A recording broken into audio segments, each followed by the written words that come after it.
So another episode of Osaka, and you know what? Ahsoka. We've been mispronouncing it. What? Yeah, it's not Osaka. It's Ahsoka. Asuka. Ahsoka. Osaka. It's like It's I think we're still mispronouncing it. You pronounce it with an O, like OH? Well, Osaka. Ahsoka. Ahsoka. Yeah, Ahsoka. You did. That's it. Yeah, Ahsoka. Okay. Yeah. Okay. Yeah, I bet.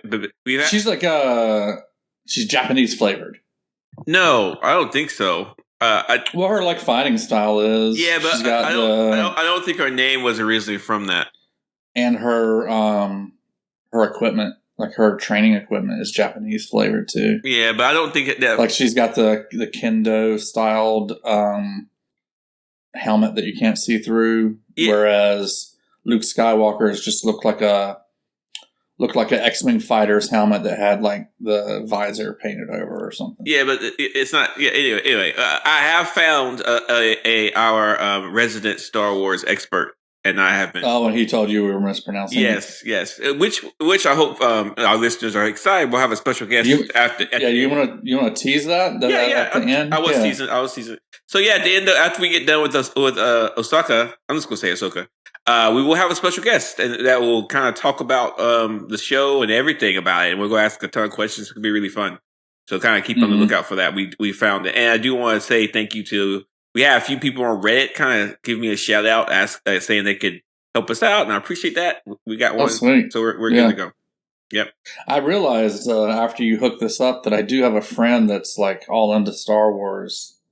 But I think you definitely got somebody that's going to be very interesting to talk to. So. Yeah, and like this episode, kind of like I think it solidified that what the show's trying to do. It's really trying to kind of bring the Star Wars Rebels, Star Wars Clone Wars, and everything as Star Wars is kind of trying to wrap it in a nice bow. And I think it's doing a really good job because like this episode had stuff about.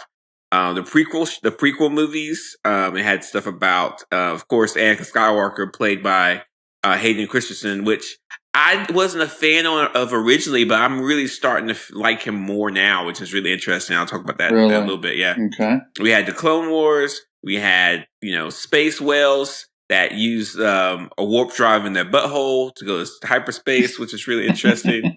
I thought that was interesting. Yeah, yeah. So we've got a lot of different things this episode, and I think fan reaction is amazingly positive from what I'm seeing on social media.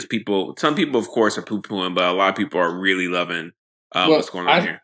I saw somebody that had a really good kind of breakdown of the the different flavors of Star Wars media. There's The Mandalorian, which is just great for casuals to watch. You don't need to be really into Star Wars. It's just a good TV show, and then there's people that want like well-written and thoughtful TV.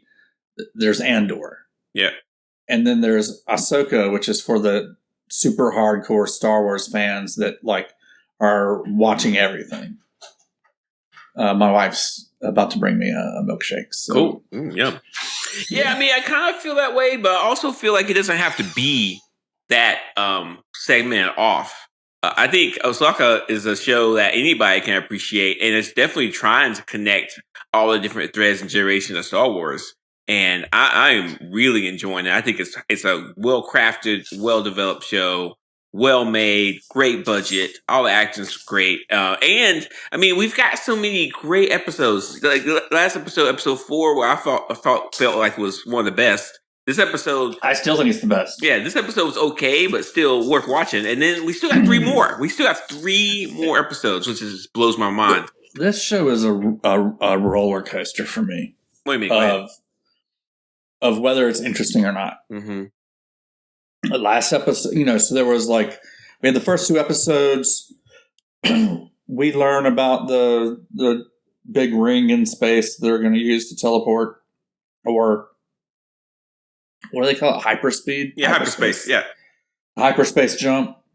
And then we have a whole nother episode where the characters in the show learn the same thing that we just learned. So that was like a totally uninteresting show. And then we had last week's, which was, I think everybody agrees is the best, maybe. And then this show, I think, was another down episode for me. What? I didn't really. Man, I knew you were going to see that. I knew it. I didn't really enjoy it. Like, there's the whole sequence of her in this. Who knows what's going on? I think she's just I think she's just dreaming during a coma. I don't think any of that was real. Well, okay, so hang on. First of all, but like number one, it meant nothing to me. I didn't get anything out of it. If he was trying to teach her something, it wouldn't have worked on me. I don't know what the heck he was trying to teach her. Well, I do. I think she was just knocked out, unconscious, floating in the water, and having crazy dreams. Well, okay, so I'm putting on my professor hat. Can I put my professor hat on? I thought you were already wearing it. No, I only wear it on certain occasions. Okay. You can't dream like this. The show's a dream of itself. It's a fictional take, so it's already a dream. So a fictional character can't have a fictional dream. So let's just sideline that. Then second, they can. No, it can't. Fictional characters have dreams all the time. No, they don't. They don't exist, so they can't dream. So I'm saying a writer wrote that she was in a coma and dreaming. No, she was. But come on. Wait, first, you've watched enough Star Wars to know that characters that have been connected to the Force that have been killed have come back to life and guided other Jedi before. You've seen that with Obi-Wan Kenobi. You've seen that with Luke Skywalker. You've seen that. Sure, but they were never in some weird realm. Yeah, that's true. But and also, and like, why didn't he tell her like what happened? Well, okay. Like, she asked straight up what the audience was wondering, like, what the heck happened? How did she get here? And he just dances around it. Yeah, that also makes me think that like either it was poorly written or it's a dream. Okay, well, it doesn't matter if it's a dream or not. What matters is what the character took from it, and what the character was. Did the character take anything from it? Absolutely. So if you I'll tell you if you let me. I will tell you. I'm trying to get you to tell me. I'm getting ready to right now. So all right, Ahsoka has been fighting for a very long time. Okay, and she was defeated. So when she was defeated, she is trying to figure out a way, like, hey, do I need to keep fighting? I'm so tired of fighting. And she was doing the sequence with her and Anakin. She kept reflecting on all the war. I mean, at first, during the first battle of the Clone Wars, she was reflecting about all the damage and death she was dealing. And then during the siege of Mandalore, she was proficient at that death. And like, she was trying to figure out, what am I doing? How am I doing it? Why am I here? And there have been lots of hints that like her legacy is one of death and destruction. Yeah, and, absolutely.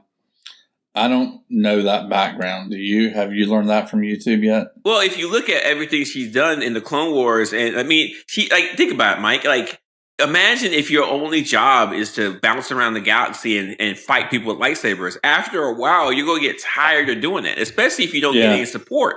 And so she's just beat. Right. And like, and Anakin saying, you have two choices. You can fight, which means you can get up and continue your mission, or you can perish, and she says, I want to live, but the only way she's going to live is if she fights still. And that's what Anakin was trying to teach her. Like, you don't have a choice. This is what you do. This is who you are. And so you gotta have to, even though violence is not the ideal thing it's not the ideal craft. This is who she is. And she's the only one that can stop Thrawn from coming back, So, and that I think, and like, what I liked about this is because maybe I'm thick while I was watching this, but I think you did a way better job of explaining it than Dave Filoni did. Well, the show doesn't want to tell you it. It wants you to kind of just hopefully get you to understand it by certain cues. And maybe the show didn't do it. I feel like I'm fairly good at connecting the dots on certain things, but I don't know, man. It just seemed very obtuse. That whole sequence. I thought it was very artful. I loved it. I really did like this. And I mean, I think Hayden Christensen did a fantastic job as Anakin Skywalker. I feel like he's got that role nailed, especially the part where he changes from, he's like in the first sequence in the Clone Wars, he's like a regular Jedi. But then when he's fighting Ahsoka with the red lightsaber and his eyes are red, you can see like he rolls his shoulders before and after he briefly transforms into Vader. Yeah, and that's just as a way to like adopt that stance. Yeah, and like he's the only Jedi that we know of that has transitioned from good Jedi to bad Jedi back to good Jedi. So he understands. Anakin Skywalker. You're saying in this episode he's back to good? No.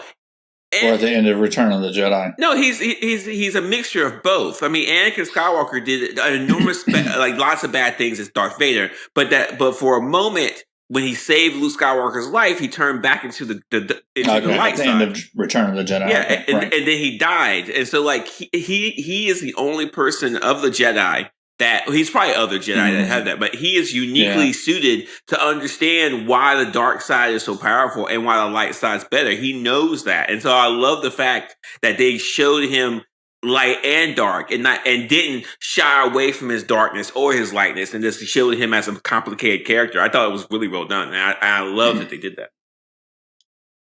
That makes one of us. Did you connect anything in this episode with what Mr. Half a Sith said in the last episode? He's the one that called Ahsoka, her legacy is one of death and destruction. Mm-hmm. So coming from that guy, like, has she slayed tons of people that weren't? I don't know. You saw her at the Battle of Mandalore. She went crazy. She killed like 10 Mandalorians. Like it was in seconds, So yeah, she's and like I think from her perspective, it's like, how much death do I have to do to help people? You know? Okay. I mean, all right. That's what I thought. Half a Sith seems like he's killed at least as many people. Maybe he has, but I think from his perspective, it's like his history is death and destruction, but he's okay with it. Osaka isn't. But now I think she's more into it. Maybe. You think she's more into it? No, I think she's more accepting of her role. Okay. That's what I think. Accepting her place. Mm-hmm. Yeah. But, I mean, overall, I think this episode hits on all cylinders. Do I need to do a recap, or are we good? I was just about to ask you, should you do a quick recap? All right, quick recap. You ready? All right. Ready. So, no sound effects. I forget what happens. Okay. Hera and her crew, including her son, which she had with a Jedi, which is interesting. Why is that interesting? Because if you remember the prequel stuff, Jedi aren't supposed to have kind of blocked that out of my mind, to be honest. Jedi aren't supposed to have romantic entanglements. It causes problems. The last time a Jedi had romantic entanglements, he went nuts because he thought his wife was going to die, and he turned into Darth Vader. And so that's why they're not supposed to do that, because like those connections. Really? Mm-hmm, those connections caused them to turn to the dark side. It could. So that's one of the reasons why they didn't stop Luke. Well, Luke Skywalker wasn't a trained Jedi when he was like 19, kissing on his sister. He wasn't. No, he wasn't. He was a Padawan. No, he wasn't. He didn't know. No, he sort of was, but nobody was there training him, and nobody talked about this. He was in the midst of being trained by Yoda. Yeah, but Obi-Wan never told him about this kind of stuff, And it seems to me like some of this romantic entanglement stuff might be a little loosey-goosey. I bet it is. Yeah. Anyway, so. Since they invented it after the original trilogy. Yeah, maybe. So anyway, Hera's son hears Anakin and Ahsoka lightsaber dueling, and he kind of says, "Hey, I think there's something out in the ocean." Now that's the part that doesn't fit in with my whole coma dream theory. It's not a dream. Oh, if it is a dream, it doesn't matter. It's just, don't worry about it. Just don't overthink that too much. You know what? Here's how it fits in with my coma dream theory. Go ahead. Ahsoka is having the dream. Jason isn't actually hearing the lightsabers. He's hearing Ahsoka's dream. Well, I mean, I don't understand. I don't understand. That makes even more sense than him actually hearing something that's taking place in the world between worlds. I don't understand why you're so hesitant. Does it not? I don't understand why you're so hesitant that Anakin Skywalker could be having a conversation with Ahsoka when you've seen dead Jedi talk to people all the time. I don't understand why you're so hesitant now. That's not it. It's the whole so mysterious. Like everything had to be so mysterious. That's fun. Seems like a dream. Yeah, it seems like a dream. It doesn't seem like somebody actually trying to teach you anything. It's all made up anyway, so it doesn't matter. So just don't worry about it. So anyway, we see it. All right, so yeah, go ahead. Continue your recap. We see a series of, I would say, sequences where Ahsoka sees some things from her past with Anakin. She comes to realize that she has to. Yeah, first off, they're in the Clone Wars. Yes. And then they're in the Siege of Mandalore. Mm-hmm. And there's links to that. There's links to both things in the show notes. And then she realizes that she has to keep fighting. She wakes up. She's underwater for quite a long time. So I don't. Is that okay with you? She uses those tentacles to breathe. That's something you made up. You don't even know that she can do that. Like, you don't even know that. So don't make stuff up. Like, I think either that or she had a forced bubble under the water. Well, I mean, here's the deal, and I really want listeners to hear me out here. If the show or the movie doesn't explain it, it's not your job to make sense of it. It's not. No one's paying you for that. Don't do it. Just don't worry about it so much. Just relax. You're the one that brought it up. I didn't bring it up. I just told you. You're like, how's she breathing underwater? I didn't ask how she was breathing underwater. I just told you that she was underwater for a long period of time. I don't care how she was breathing. I don't think. Well, all right. Well, I just offered up a couple of very quick. But you don't have to ways that she can breathe underwater. You don't have to do it. It's okay. Because she was in a coma under the water the whole time. That's my thing. All right. So they pull her out of the water. She realizes there's a way to actually go get Sabine and maybe fight. Meanwhile, Dawn. Go ahead. While she's figuring that out, what's happening? Some galactic politics, something like that, because they're trying to figure out the Republic wants a little Raber saddling going on. Yeah, the galactic. I don't understand a lot of this stuff. It's fine. I didn't think they'd be so much jerks about this. I mean, it's kind of stupid. Either they trust these people or they don't. It doesn't feel like to me that they have. It's very micromanaging. Yeah, it doesn't feel like to me if you look at Star Wars and everything else. I mean, they made Han Solo a commander. It's like Imperial command and control type stuff going on here. Yeah, they made Han Solo a general. They made Luke Skywalker a commander. I mean, Han Solo, he was a smuggler. I mean, he was a loose cannon. I believe people actually called him that, right? Yeah. And they made him a general, and yet they won't trust General Harrison Dula. Mm-hmm. Come on now. Yeah. So then we get a plan. Ahsoka gets on her ship, and then she talks to these floating whales. She convinces the biggest floating whale to let her ship get into her mouth, and then the floating whales fly into space and zip to the next galaxy we don't know where they are. Yeah, hopefully it's the same one that the villains went to. We don't know. And odds are that it's a different galaxy. I love that Zero. I love that Ahsoka didn't care. She's like, I don't know where it's going. We just got to wait and see. You know. She's like it's better than nowhere. Yeah, I like that a lot. It was well done. Yeah. I mean, you can always just travel the universe with these whales, I guess, if you're going to the wrong place. Yeah, I mean, I have a really hard time with this whale scene. I thought it was interesting that I thought the whales were space whales, but when she's talking to the whales, they are clearly in the atmosphere of that planet. Do they? I guess they hop around through the universe, but then do they feed in the atmospheres of the planets? I don't know. Mike, I guess they do. They have to eat somewhere. What did we just talk about a second ago? They call them, I don't know. We call them space whales. I guess I was just shocked to see them in the atmosphere of the planet. That's all I'm saying. The show doesn't explain it to you. Don't worry about it. Who knows? They're CGI whales. They don't eat anything. They're not even whales. They're half whale, half octopus. No one calls them space octopuses. Or octopi. Does your wife ever say that you're too literal? No. No? I can see that. You're taking it too literal. Let's relax. No. I just thought it was interesting that they were in the atmosphere. I wasn't expecting that. I could write you a short story about the whales. Would that be fun? Do you think that the whales have heat shields? Yes, they definitely do. Or is their re-entry just so slow that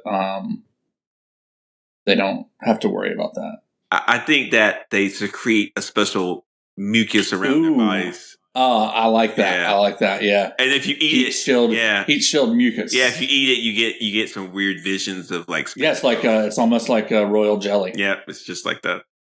Right. That's as far as I want to go. That's good. I like that. My biggest problem with that, they should really hire us to help them fill out this universe. I like the universe as it is. I think they don't need us. I think they're doing pretty good. I think we're the last ones they need. Don't you think that's good though? The heat shield mucus. It's not the worst thing. I think it's a nice detail. It's not terrible. And then what do we get? I like it better than where their hyperspace abilities come from. They're gone, and we don't know where they went, and that's it. That's the episode. That's right. Yeah, we don't know where they went. But pretty good idea, though. Yeah, my biggest complaint about this episode was I understand that the show wants us to think that these space whales are super majestic, but at the end of the day, they're CGI effects. And when I look at them, I'm not awestruck. I mean, I feel like if they... That definitely seemed like she's standing in the volume, the stagecraft thingy. Yeah. And they're just projecting it on the wall. Well, it's just like, I just don't understand. And this is just me. I'm not going to be impressed by these like CGI whales because they're not real. And like, I guess the actors are trying to feel like it's real, majestic, and we got this music and everything else. But we spent like 5 minutes looking at these whales flying around. It just kind of got old after a while. We didn't need all that. Those evasive maneuvers weren't super evasive either. No. They pretty much just flew on top of it. Yeah, the whales were like going right by their ships. They really didn't do much. Yeah. Not a whole lot of evading. So what would you grade this episode? I think I'm in the C territory on this one. Dude, you're being way too harsh. Like I said, it's a roller coaster for me. That's fair. Last episode I thought was really good. Definitely the best one of the series. This one just, I think if you had written this episode, or if Dave Filoni had been like, Jay, need some help with the script. Can you I really want this scene where Ahsoka's learning stuff from her former master. I really want that to land with the audience. Can you help me out with the script? I think had that happened, I would have liked this episode better. Because I think you did a better job of explaining it than they did. Well, I didn't really get it. It was just pointless gibberish to me, really. Like I didn't get anything out of it. That's fair. It was way too mysterious. Like even to the point where they didn't explain how she got there. Like, you got there because I saw that you were falling off the cliff and you were about to die, and so I snatched you and brought you here. Like nothing. We have no idea how she got here. And he could have told her that. Well, I mean, I think, but instead he had to be like super mysterious. Yeah, I think I liked the mysteriousness of it. I like that a lot. I liked how the show is working on these syllogisms. I really like how they're fleshing out Ahsoka and really trying to help us understand who she is and her motivations. We're getting to see her more. That didn't land with me, I guess. That's okay. That's okay. Yeah. My goal and my hope is that this is going to create a foundation for future shows for her. I think. What's her name? The actress Rosario Dawson. She's nailed this. I think as like this is going to be a character.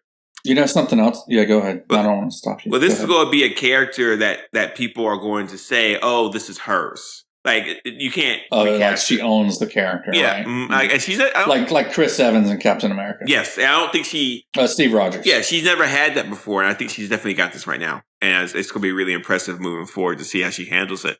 But I don't. She just nails it. Her body language, her movements, the way she talks, everything. She has it nailed down. It's beautiful.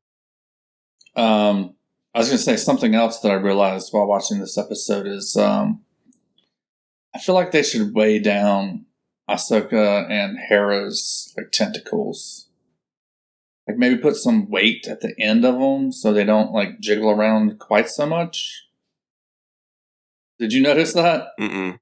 No, I didn't. I didn't know. Like they definitely, like, you can definitely tell that they're not real tentacles when they're practical effects, though. When they are practical effects, but I think like the ends of them are very light, and so like when it's brushing up against her costume, and then it finally like releases and gets past and lets go, it jiggles around a whole lot. I think they need to put some weight in the tips of their tentacles. Yeah, I don't want to hear the word tentacles again on this podcast. I don't want you to talk about tentacles anymore. I don't want to worry about it anymore. I got over one. Well, let's not talk about the space whale octopi. Yeah, I don't want this the practical physics of tentacles on our Star Wars episode. It's just we don't need to go there. Just weigh them down a little bit. That's all I'm saying. What any other? You've got plenty of critiques for this episode. Are there any other critiques? Let's see. Yeah, it's also like the whole command and control, heavy-handedness, no level of like trust within the what are they even calling themselves? It's not the rebellion anymore. What is it? Who? The new governmental structure that came out of the rebellion. The Republic. The Republic. There we go. It just it's way too command and control. Mm-hmm. Way too, like, they're going ape over this, and it's really not a big deal. What has she done? Hera wasted a little bit of fuel, or used a little bit of fuel. Big deal. Well, I think in a lot of ways it's like this them trying was the base that she was guarding like immediately attacked and destroyed after she left? No. Like, why are they all up in her stuff? Well, I think it's just a control issue. They just want to assert control. Yeah, control, like the Empire. Mm-hmm. It's a little. It kind of goes back to that. Was the first or second episode where I was like, "Hey, that woman, the first one to speak up, she's definitely an Empire loyalist." Mm-hmm. No, maybe this is flavors of that. No, she's not. Oh, she's absolutely still an Empire loyalist. You're not going to see any kind of those people that were like shipping off the engines for this hyperspace ring. They were probably reporting to that senator. Well, you're not going to see. Or she's involved in some way. Stuff. You're not going to see any kind of like that. I think we're not going to see the Republic anymore after this episode. I think they're kind of done with them. They're going to show up again before the series is done. We'll see. I don't think so. I believe so. I mean, like, if you think about it, there's characters in IMDb that we haven't seen yet, and they got 3 episodes left. So I think the most of the stuff we're going to see is going to be in the other galaxy. And plus, we got a whole. This is the first time I think this is the first time we've went to a new galaxy in Star Wars. I can't remember it. Like, this is pretty exciting. Oh, it's always been in a galaxy far, far away, not in multiple galaxies far, far away. No. They don't transverse galaxies like that. Right, yeah, this is the first time they're going intergalactic. Yeah, that's pretty awesome. So I hope it looks different. I hope it feels different. I hope that'd be cool. I hope it's something kind of cool. I hope it's just not another galaxy with stars. I hope it's a little more interesting than that. I mean, they're all galaxies with stars. Yeah, but hopefully it's like some galaxies are next to a massive red dwarf, or could be some kind of like black hole, or like the aliens aren't all bipedal. Yeah, something like that. Yeah. Mm-hmm. Yeah. Well, the only reason all characters look like humans is because of budget constraints. Like they can't afford to do anything else. That's why in Star Trek you don't have any other characters that look different. Right. Anyway, I'm going to give this episode A. I think it was great. Whoa! I had no problems with it. Okay. None whatsoever. What about Jason? What about him? You liked him? He's a kid, so I'm not really a fan of him. But it is what it is. That's funny. I don't like child actors, and I don't like children that's supposed to be connected to a higher power, but the adults don't understand it. I don't like that. That's real used up. I don't like that at all. Yeah. Okay. But it was one interesting thing that I thought about this episode is that the most human lines that were delivered came from a robot. Which one? What do you mean? Huyang. Yeah, that was him holding the helmet and saying, and it repeats what we talked about last episode. Like, they were supposed to trust him and stick together. They didn't. So hopefully it's going to pay off later. But yeah, that was a very sad moment. Yeah, I just thought his delivery of those lines were probably the most I agree. human out of the entire episode. Yeah, I agree with that. But it does also there's a problem with the script there too, I think. What do you mean? So he's just hanging out, hiding behind that big rock while Hera and Ahsoka and stuff are or no, I guess it's just Hera at that point. Hera's talking to people and he's like not speaking up or anything. Mm. And the only way she finds out he's there is because like a rock moves. Yeah. I mean, wouldn't he have heard them? And he's a robot. He's got like good hearing. He probably heard them the whole time. Hey, y'all, I'm over here. He probably heard them the whole time, but he just didn't care because he was kind of like self-reflecting. He was just trying to focus on his own. Too emotional to let them know that he's there. Yeah. Man, the robot. Man, you're harsh in this episode this week. I just thought it was, I mean, his lines were great. The delivery of his lines were great, but I just thought it was like a little weird that he's just hiding out there the whole time while they're talking. Right. I thought not saying, hey, I'm over here. This episode was flawless in my book. I don't know where they went. And hopefully the quality of the episode is going to continue. I don't think it won't. I think they got a home run here. It's really good. I think maybe next episode is going to be back at the level that the previous one was. Yeah, we'll see. Let's wrap up. We got some news you can't abuse. Are you ready? Yeah. We just got one thing. So by unanimous vote, the visual effects employees at Marvel Studios voted to unionize with IATSE in a closely watched election held by the National Labor Relations Board. The vote marks the first time a unit of solely VFX workers has unionized. And voting closed on Monday, blah, blah, blah, blah, blah, about 50 employees. The result was expected as a supermajority of those workers has already signed authorization cards. So this is a big deal. First of all, no business or corporation likes unions for a variety of reasons, mostly because unions get people... limits their power. Yeah, it limits their power, but also increases people's wages. It's just historically worked. Oh, yeah. And so I'm curious to see what the VFXs negotiate, like when they negotiate the contracts with Marvel. I'm curious to see what they're going to demand. It's probably going to have something to do with a generative AI use and stuff like that, but we'll just see what they say. But it's pretty. If assuming Disney doesn't go way off the rails and do something horrible here as a result, I think the outcome that we can look forward to as fans and viewers is once the VFX workers are unionized and still working for Marvel, we're going to have better visual effects. I hope so. It says it's going to improve the quality of the visual effects. It says here they were complaining about untenable working conditions, including long hours and 7-day work weeks, which results in poor visual effects. Yeah, unpaid overtime, credits, wages, retirement benefits. I don't understand where they get off telling someone that you have to work 7 days. Like, what? Like, who are you? Like, they're like, oh, you guys are behind schedule.